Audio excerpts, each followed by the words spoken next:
Chapter 15.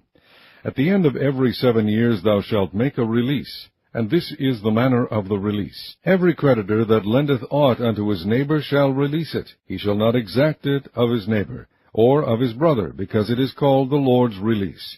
Of a foreigner thou mayest exact it again, but that which is thine with thy brother thine hand shall release, save when there shall be no poor among you. For the Lord shall greatly bless thee in the land which the Lord thy God giveth thee for an inheritance to possess it.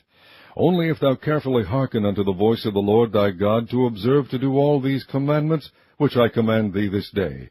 For the Lord thy God blesseth thee, as he promised thee, and thou shalt lend unto many nations, but thou shalt not borrow, and thou shalt reign over many nations, but they shall not reign over thee. If there be among you a poor man of one of thy brethren within any of thy gates in thy land which the Lord thy God giveth thee, thou shalt not harden thine heart, nor shut thine hand from thy poor brother, but thou shalt open thine hand wide unto him, and shalt surely lend him sufficient for his seed in that which he wanteth. Beware that there be not a thought in thy wicked heart, saying, The 7th year, the year of release, is at hand, and thine eye be evil against thy poor brother, and thou givest him not, and he cry unto the Lord against thee, and it be sin unto thee. Thou shalt surely give him, and thine heart shall not be grieved when thou givest unto him, because that for this thing the Lord thy God shall bless thee in all thy works, and in all that thou puttest thine hand unto. For the poor shall never cease out of the land. Therefore I command thee, saying, Thou shalt open thine hand wide unto thy brother, to thy poor, and to thy needy in thy land. And if thy brother, an Hebrew man, or an Hebrew woman, be sold unto thee, and serve thee 6 years, then in the 7th year thou shalt let him go free from thee. And when thou sendest him out free from thee, thou shalt not let him go away empty.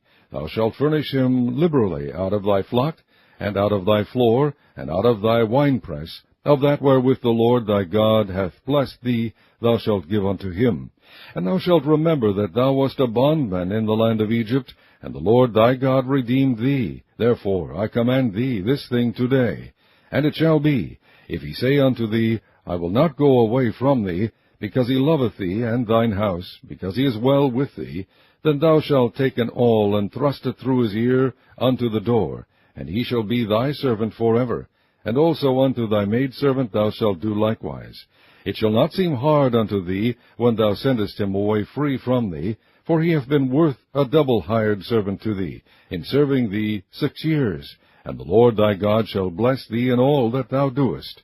All the firstling males that come of thy herd and of thy flock thou shalt sanctify unto the Lord thy God. Thou shalt do no work with the firstling of thy bullock, nor shear the firstling of thy sheep. Thou shalt eat it before the Lord thy God year by year in the place which the Lord shall choose, thou and thy household.